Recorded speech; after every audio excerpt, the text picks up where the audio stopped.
When we heard Call of Duty Black Ops was preparing to unveil its multiplayer, we didn't waste any time. Our destination, Treyarch. Our mission, the most detailed hands-on coverage inside Xbox can provide. So sit back, relax, and keep a sharp lookout.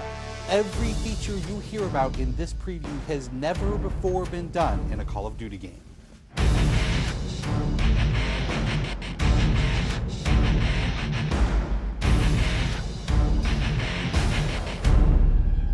We begin where the multiplayer trailer for Black Ops left off, with theater mode.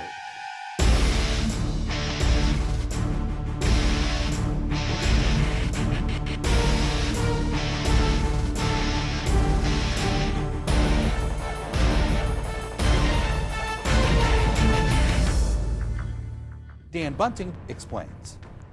You can switch the camera from any player's perspective in both first person and third person. You can detach the camera and go into free cam mode, which allows you to fly anywhere on the map, basically. It's really interesting when you pause the game and go into free cam, you just see all the particle effects just in their full glory, just frozen in time, and it makes some really awesome footage. We really want to give players the tools to be creative, make their own machinima, make their own highlight reels. Maybe they're really competitive clans that want to just capture the films from their matches and then go back and analyze what the other team did or whatever. Also brand new to Call of Duty is Black Ops' new currency system. We put the currency system into Black Ops multiplayer principally because we felt like it'd be a very interesting way to engage with all the unlocks that you've been getting. So one of the things that's really fun about currency is instead of being specifically told at a specific level what you're going to get, we're unlocking features by level, but then once the feature is unlocked, you can purchase any component of that feature with the currency directly. Of course, when you got a little currency jingling in your virtual pockets, nothing feels better than putting it on the line against your fellow players. Say hello, everyone, to Wager Matches. When we were developing the Wager Match game modes, we went through a whole bunch of ideas to find the 4 that we were going to use to ship inside the game. And really, if it wasn't people screaming in joy and frustration when they were sitting around the office playing, it wasn't good enough to be a Wager Match.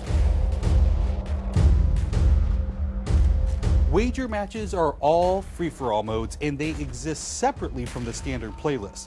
They include game modes like Gun Game, where you're in a race to score a kill with 20 different weapons, beginning with pistols and advancing through ever more explosive weaponry. It's extremely rewarding for us as a design team to put something up there that people are reacting to really well and it's slightly different than what they get, and everyone loves the core game. And you have to be very careful when you're finessing the core mechanics.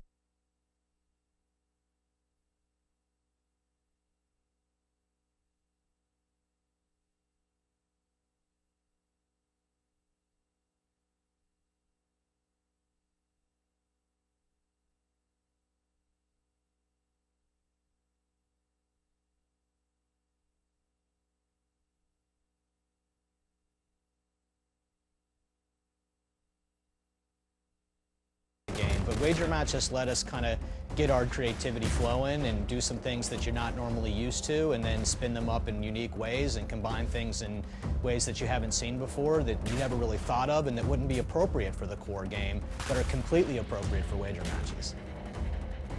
While the classic Call of Duty challenge system is still very much in place, Black Ops is also adding a new feature called contracts.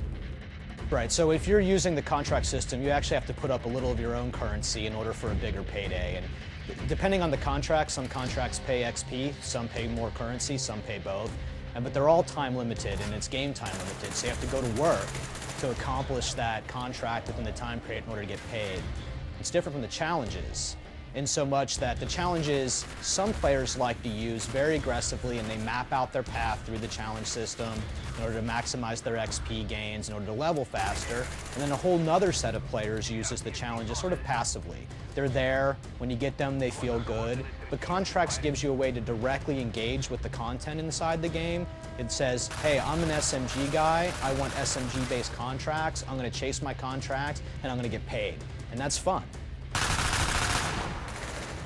Another focus for Black Ops is player customization, including things like unlockable face paint, unique perk-specific character models, and a whole lot of weapon customization. We've been we stole the line from Full Metal Jacket, this is my weapon, this is my gun, and we're chanting that around the office as sort of our mantra for this feature. Originally it started with one of our designers he just made kind of an offhand comment one day where he said, you know, I really have a certain attachment to the weapon that's my favorite. I want to make that weapon mine. And that was all it took. So from there it was just, what are the things that are cool? It's like, put your clan tag on your gun, of course. And we've got, the emblem editor by itself is an element of creativity for players. And then the reticles, of course, why not give people the option to select what kind of red dot they have. Maybe they don't like a dot, maybe they like a circle, maybe they like a triangle, maybe they like a standard crosshair, maybe they just want a line. And then there is combat training, which allows you to get comfortable with the trappings of multiplayer by competing in matches against AI-controlled opponents. You know, it's our hope that combat training can convert people who are largely single-player gamers who might have, you know, dabbled around in multiplayer but never made that leap to playing online, and give them kind of this experience where they can get familiar with the mechanics and features and systems that multiplayer has, but they can do so at their own pace, they can do so without someone screaming in their ear what a noob they are, and practice up and then join the competitive fold. Experienced players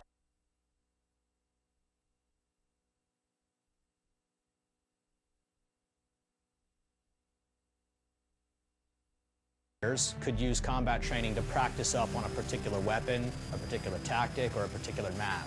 So we think it appeals to both audiences, but most directly, it was designed to help new players get into the mix.